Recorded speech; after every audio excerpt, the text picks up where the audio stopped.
Assalamualaikum warahmatullahi wabarakatuh. Kali ini kita akan mendiskusikan terkait dengan sterilisasi. Nah, sterilisasi ini adalah sebuah metode, artinya ada proses dan mekanisme yang harus dilakukan agar sterilisasi ini dapat berjalan sesuai dengan fungsinya. Nah, kita mulai dari tujuan pembelajaran. Tujuan pembelajaran kita kali ini adalah diharapkan mampu mendefinisikan tentang sterilisasi. Dan yang kedua, diharapkan mampu menjelaskan metode dalam proses sterilisasi. Dan yang ketiga, diharapkan mampu nantinya mempraktekkan proses sterilisasi ini.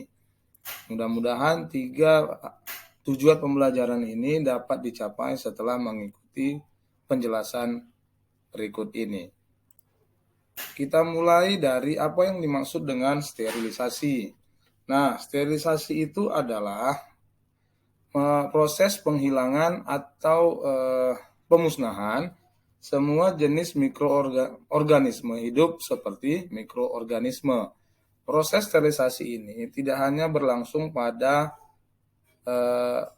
mikrobiologi, tapi juga pada ilmu pengetahuan yang lain, misalnya pada bidang pertanian dalam usaha untuk menjaga kualitas produk pangan dari gangguan mikroorganisme. Nah, dalam proses sterilisasi nanti kita mengenal ada istilah disinfeksi dan antiseptis. Nah, disinfeksi ini adalah proses pembunuhan atau penghilangan mikroorganisme yang dapat menyebabkan penyakit. Sedangkan antiseptis merupakan proses pencegahan infeksi dengan cara inaktivasi atau mematikan mikroorganisme dengan menggunakan zat-zat kimia. Mungkin nanti antiseptis bisa termasuk ke dalam golongan sterilisasi kimia.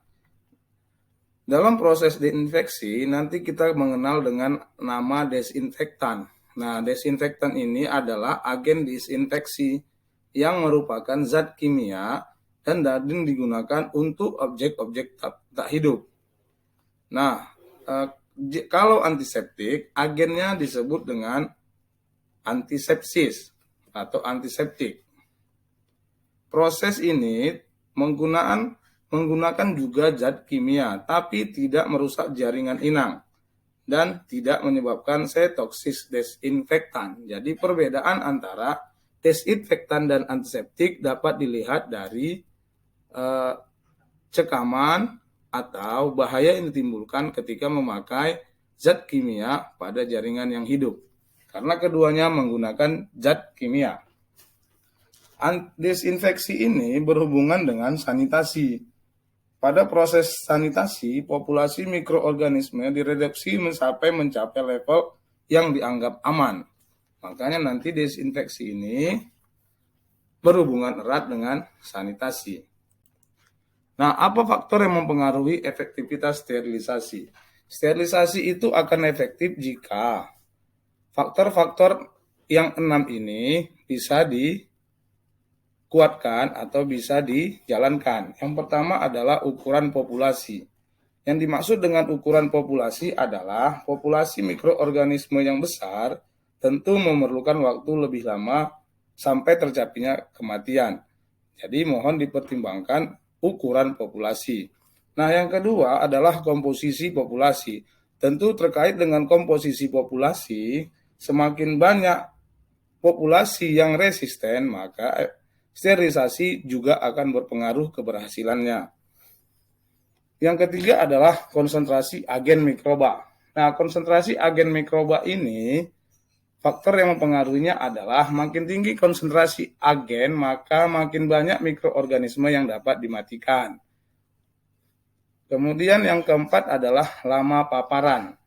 Semakin lama populasi mikroorganisme terpapar agen antimikroba, maka semakin banyak juga mikroorganisme yang mati.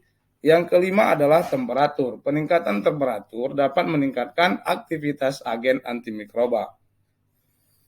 Yang keenam adalah lingkungan sekitar. Lingkungan sekitar ternyata juga mempengaruhi efektivitas sterilisasi, karena kondisi lingkungan dapat menghalangi atau bisa mempercepat destruksi untuk mematikan mikroorganisme. Nah, metode sterilisasi ini dapat dibagi menjadi dua. Yang pertama adalah sterilisasi kimia dan yang kedua adalah sterilisasi fisik. Kita akan jelaskan kedua metode sterilisasi ini. Yang pertama kita masuk ke dalam metode sterilisasi fisik.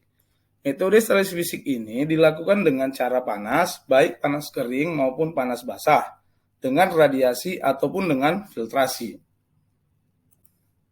Metode sterilisasi panas. Nah, metode sterilisasi panas ini merupakan metode yang paling dapat dipercaya dan paling banyak digunakan.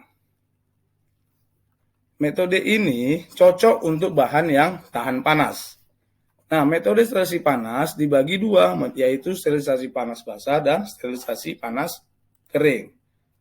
Nah, sebelum kita masuk ke dalam apa itu sterilisasi panas basah dan sterilisasi panas kering, maka perlu dipahami bahwa ada 3 tahapan utama dalam proses sterilisasi panas, yaitu tahapan pemanasan, yaitu peningkatan temperatur bahan yang disterilisasi. Yang kedua adalah tahap sterilisasi, yaitu waktu yang diperlukan untuk proses sterilisasi. Dan yang ketiga adalah tahap pendinginan, yaitu waktu yang diperlukan untuk menurunkan temperatur bahan yang disterilisasi. Antara satu tahap dengan tahap yang lain memerlukan waktu. Mungkin saja tahap sterilisasi yang nomor 2 lebih singkat waktunya dibanding yang nomor 1 dan nomor 3. Kita masuk ke metode sterilisasi kimia.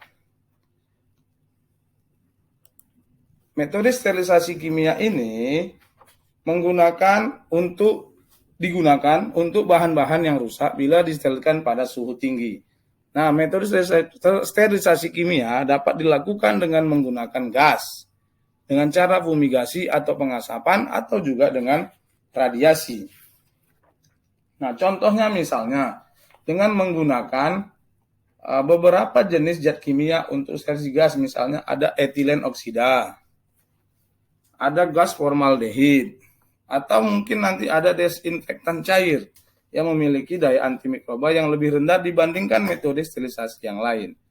Kemudian ada juga alkohol yang paling sering digunakan kalau di laboratorium sebelum kita melakukan praktikum. Alkohol itu efektif membunuh bakteri, namun tidak dapat membunuh endospora. Yang menjadi masalah pada proses sterilisasi adalah ada bakteri yang memiliki spora. Perlakuan sterilisasi terhadap bakteri berspora mungkin agak menjadi perhatian karena tidak bisa dengan mudah untuk dimatikan. Jika tidak dimatikan, maka spora ini akan hidup kembali jika kondisi lingkungan cocok dan baik untuk berkembang. Terima kasih atas perhatiannya. Semoga bermanfaat. Assalamualaikum warahmatullahi wabarakatuh.